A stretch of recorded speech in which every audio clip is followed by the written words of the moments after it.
Bonjour à tous, aujourd'hui on se retrouve pour un nouveau concept où je tourne une vidéo sur une marque de patron que je n'ai jamais cousue auparavant. Alors avant de démarrer, abonnez-vous à ma chaîne si ce n'est pas déjà fait pour ne pas manquer les prochaines vidéos. Je n'ai pas inventé le concept, on est bien d'accord là-dessus. Cependant, je suis à l'origine des catégories et grâce à vous lors d'un live Instagram, nous avons affiné les critères de ces catégories. J'espère donc que ce concept sur ma chaîne vous plaira et vous aidera à choisir des patrons de couture qui correspondent à vos attentes. Installez-vous confortablement parce que je suis partie pour parler. C'est parti.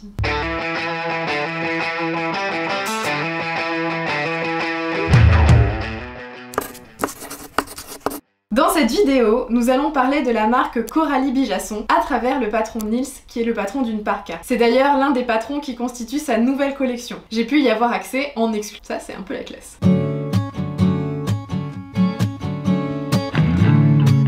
On commence avec la présentation du patron. Cette partie est très importante car elle influence souvent notre décision d'achat. Alors voyons un peu ce que cette marque propose en termes de présentation. Sur le site, le vêtement est présenté sur plusieurs personnes différentes. Ça y est, c'est déjà la Bérengère du montage qui fait son apparition. Décidément, dès le début des vidéos, ça commence à être une habitude. Je fais juste une petite intervention pour expliquer que ce que vous êtes en train de regarder, vous n'avez pas le son, puisqu'au moment où j'ai tourné les plans de la vidéo, il n'y avait que 2 morphos disponibles qui étaient très similaires, donc j'avais un discours là-dessus. Comme vous le voyez à l'écran, les photos qui ont été mises sur la fiche produit depuis ont vraiment changé et là on voit qu'il y a plusieurs morphologies disponibles et des morphologies vraiment très différentes. Du coup c'est vraiment un avantage puisque là on voit bien l'influence du panel de taille du 32 au 56 et on voit bien les différentes tailles et le rendu sur différentes morphologies. La seule chose que j'aurais à dire là-dessus, c'est qu'on ne sait pas quel modèle a été cousu en quelle taille.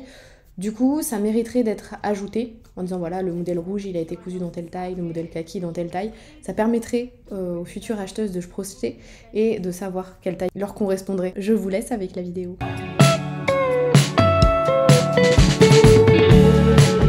Le dessin technique du patron est disponible avant l'achat.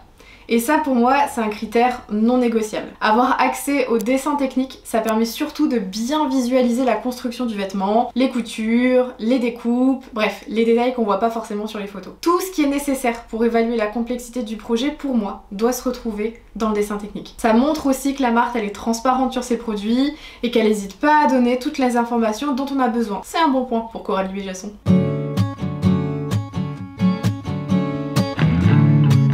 Dans cette partie, je vais me concentrer sur la qualité du patron en lui-même.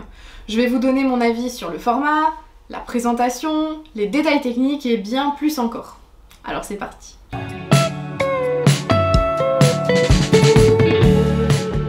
Tout d'abord, il faut savoir que j'ai testé ce patron dans son format PDF. Et je dois dire que c'est un format que j'apprécie beaucoup et surtout lorsqu'il est bien fait. Et c'est le cas ici. Pourquoi? Eh bien parce qu'on peut choisir d'imprimer seulement certaines tailles et même décider du format de papier qu'on préfère. Ici, on va avoir plusieurs formats disponibles, le format A4, le format 0 et même le format US Letter. Personnellement, moi j'ai opté pour le format A4 pour cette revue.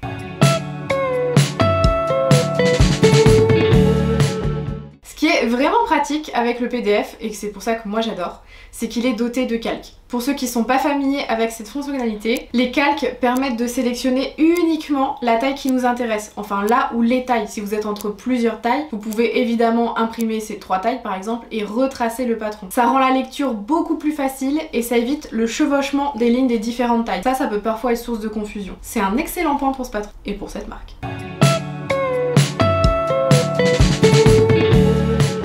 On passe maintenant à l'assemblage des feuilles. Comme beaucoup de patrons PDF, celui-ci doit être découpé avant d'être assemblé. Les feuilles, elles comportent des cadres de repérage qui vont aider énormément à bien aligner. On va retrouver sur les 4 côtés des feuilles des triangles. Ces triangles vont nous permettre d'aligner les cadres en fonction de celui qui est à côté, au-dessus, en dessous.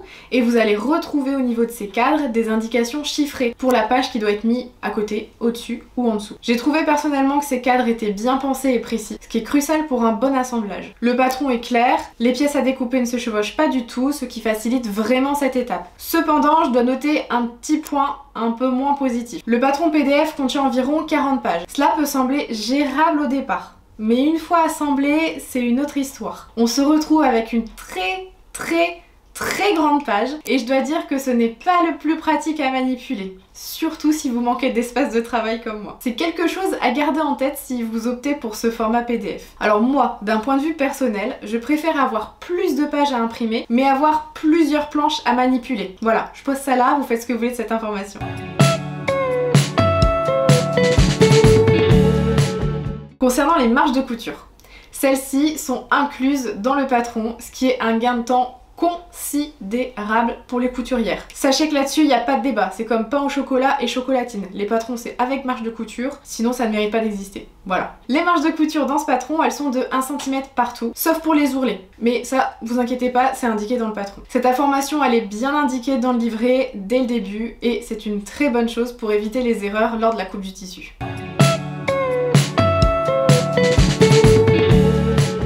Une autre chose que j'ai effectivement bien appréciée dans ce patron, c'est la manière dont les tailles sont représentées. Chaque ligne de taille est indiquée par une ligne d'une couleur différente et d'un type ou d'un style de trait différent, comme des pointillés, des tirés points, des tirés point-point, etc. Enfin, vous avez compris l'idée. Cela permet de distinguer facilement les tailles et de ne pas se tromper lors de la découpe. Le choix des couleurs et des styles est assez réfléchi et ça contribue vraiment à une meilleure lisibilité. Ainsi, même si vous imprimez en noir et blanc, vous saurez retrouver votre taille et vous n'aurez aucun souci pour la différencier parmi les autres.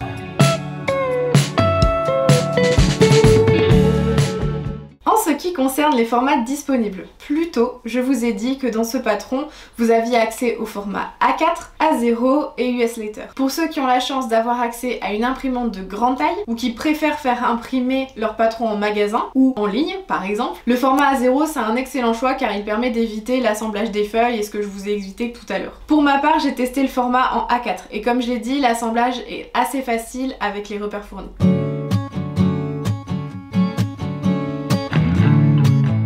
Maintenant, on va parler des tableaux de taille et des mesures du vêtement fini pour ce patron. Moi, je trouve que ces deux tableaux sont un aspect assez important, surtout quand on veut être sûr de la taille à choisir et de l'aisance du vêtement. Alors plongeons-nous dans les détails.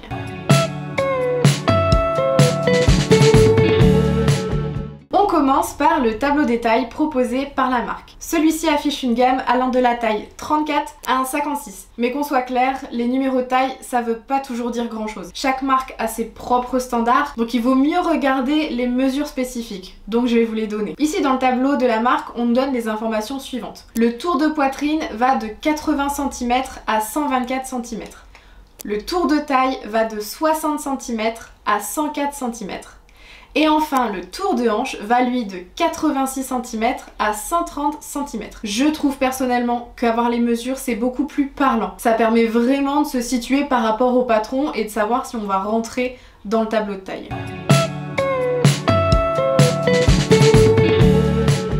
Ce que j'apprécie aussi particulièrement avec cette marque, c'est qu'il propose le tableau des mesures du vêtement fini. Je sais que beaucoup d'entre vous ne sont pas à l'aise avec ce tableau et ne savent pas vraiment comment l'utiliser, mais je vous assure qu'une fois que vous avez compris, ça devient limpide et vous ne pouvez plus vous passer de ce tableau. C'est vraiment un outil super pratique, surtout pour les vêtements qui ont une coupe particulière. Par exemple ici, on va parler d'une veste. C'est une veste oversize. Alors si vous aimez pas l'oversize, vous pouvez facilement regarder si en cousant une taille inférieure, vous êtes toujours capable de rentrer dans le vêtement, il n'y a pas de mauvaise surprise à la fin. Donc grâce au tableau des mesures du vêtement fini, on peut voir l'aisance prévue par la marque. Et si comme moi vous n'êtes pas forcément fan de l'effet surtaillé, vous pouvez facilement décider de prendre une taille en dessous. Ce tableau va vous permettre de visualiser la différence entre vos mesures et celle du vêtement fini, ce qui vous aide à anticiper le rendu final. Je vous avais dit que ce tableau vous allez l'aimer.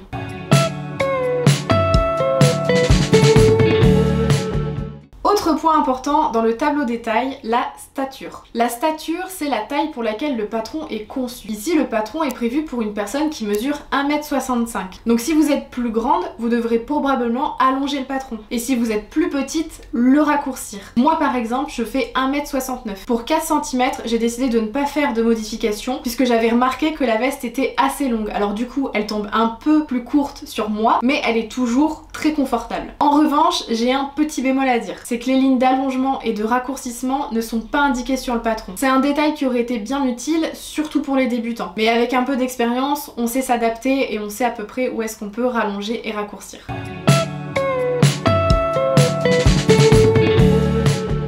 Ça ne concerne pas ce patron, mais ça fait partie des critères que j'avais mis sur ma liste, donc je vais quand même en parler. Il n'y a pas de notion de bonnet sur ce patron. Mais après tout, c'est le patron d'une veste, donc c'est pas forcément un critère essentiel. L'aisance prévue pour un vêtement comme celui-ci va rendre moins crucial le choix des bonnets, contrairement à des pièces qui vont être plus ajustées comme des chemises ou des robes. Donc on ne tient pas rigueur de ce critère puisqu'on n'en a pas besoin pour une veste, mais sachez que pour d'autres marques, ce critère va jouer beaucoup.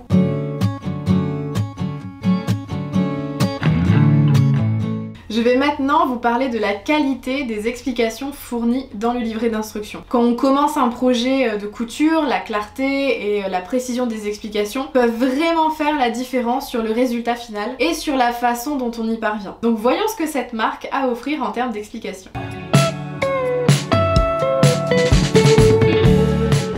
D'abord, le livret d'explication est très bien conçu. Il comporte 14 pages et chaque étape est accompagnée de schémas qui sont vraiment très clairs. On distingue parfaitement l'endroit et l'envers de chaque partie du vêtement et de chaque partie de pièce de patron, ce qui est crucial pour éviter les erreurs. Surtout quand on arrive à des étapes un peu délicates du style poche paysanne. Les schémas sont bien pensés, c'est vraiment très simple et c'est quelque chose que j'apprécie particulièrement parce que ça guide bien tout au long du processus.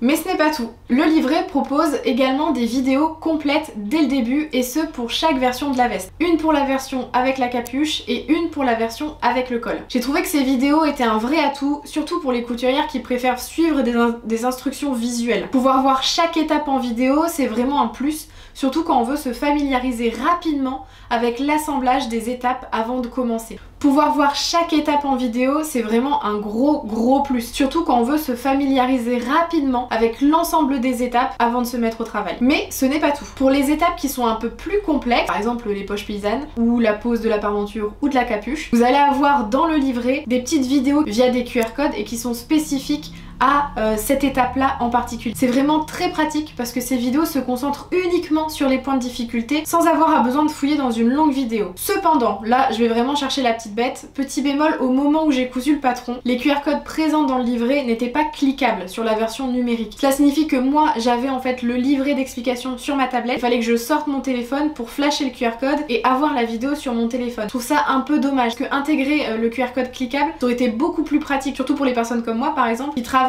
via un seul appareil. Et ben j'aurais juste à cliquer sur le QR code et dans un autre onglet j'ai la vidéo YouTube qui s'ouvre, donc je garde en fait sur ma tablette le livret d'un côté, la vidéo de l'autre. C'est vraiment un détail, c'est juste histoire de trouver comment améliorer la chose. Mais bon, on sort son téléphone, ça marche aussi. C'est juste un plus.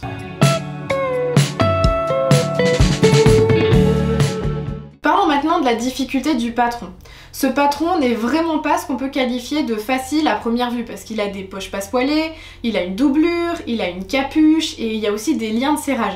C'est des éléments qui peuvent vraiment être intimidants, surtout pour les débutants. D'ailleurs, ce n'est pas pour rien que ce patron est classé dans la catégorie expert par la marque. Mais honnêtement, grâce à l'association des vidéos et le duo schéma-explication du livret, la couture de cette veste c'est un véritable jeu d'enfant. Personnellement, je préfère toujours regarder la vidéo en premier lieu. Alors je la mets en vitesse x2 pour avoir un aperçu rapide, global, sans perdre trop de temps sur les détails techniques. Et ensuite, je vais me référer au livret dans la couture. Et si nécessaire, je vais revenir sur le passage correspondant dans la vidéo, où là par exemple je vais utiliser les petits QR codes si jamais j'en ai besoin. Ça me permet de mieux maîtriser chaque étape et de m'assurer que je ne manque rien d'important.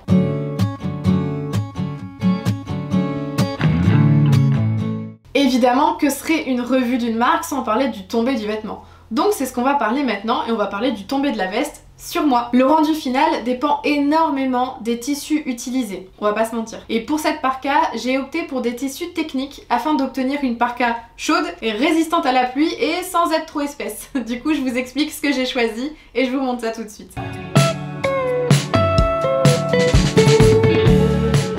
Pour ce projet, j'ai utilisé 3 types de tissus différents. Tous proviennent de chez Stragier. Le tissu principal est un tissu déperlant, très fin. Pour ceux qui ne sont pas familiers avec le terme déperlant, cela signifie que le tissu va repousser l'eau plutôt que de l'absorber. On parle souvent de l'effet lotus, généralement vous en avez peut-être entendu parler comme ça. Car comme les feuilles de lotus, l'eau va glisser sur la surface du tissu sans le pénétrer. Ce type de tissu est vraiment idéal pour faire les vêtements de pluie car il protège contre l'humidité tout en restant léger et respirant. Pour la doublure des manches, j'ai choisi un tissu de doublure classique en polyamide avec une propriété antistatique. Cela va éviter que le tissu principal se colle à la doublure et par répercussion qui se colle à mon corps, ce que je déteste. Ce qui peut être très désagréable, on va pas se mentir. Rien de pire que d'avoir des manches qui se collent à chaque fois qu'on bouge. Pour la doublure du buste, là c'est différent. J'ai opté pour un tissu doudoune assez fine. Ce tissu, il est vraiment particulier parce que comme vous le voyez, il est double face, ce qui permet de choisir le comté qu'on préfère en fonction de la couleur souhaitée. L'avantage d'avoir une doudoune matelassée comme celle-ci, c'est qu'elle va ajouter une bonne dose de chaleur sans rendre la veste trop lourde.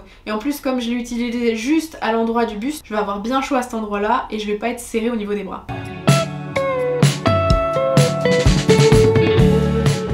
J'ai été agréablement surprise de voir que choisir une doublure en doudoune n'a pas posé de problème lors de la couture, grâce aux explications qui étaient bien détaillées dans le livret. Par contre, le seul petit souci que j'ai rencontré, c'était avec ma machine à coudre. Mon modèle a un bras assez court, c'est la particularité de ce modèle de machine à coudre, elle est très petite pour être rangée partout, du coup comme elle est très petite, le bras ne peut pas être très grand. Donc ça m'a un peu limitée dans mes mouvements et dans la maniabilité du travail à la fin, quand je travaille avec les épaisseurs importantes, quand on doit coudre la doublure sur la parmenture, assembler tout ça et tout retourner. C'est là que j'ai pu constater les limites de ma machine. Donc pour celles et ceux qui envisagent d'utiliser des tissus épais ou plusieurs couches, pensez comme moi à vérifier la capacité de votre machine avant, faites un petit test.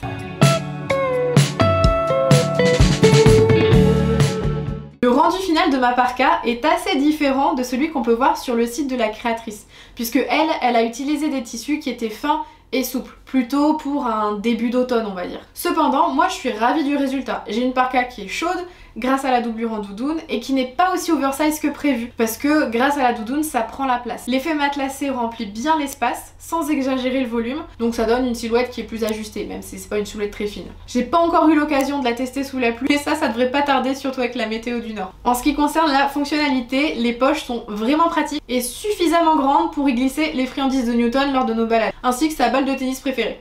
Un autre détail que j'adore, c'est le lien de serrage à la taille qui permet de recintrer la veste et éviter cet effet un peu bibadum qui peut parfois donner une doudoune.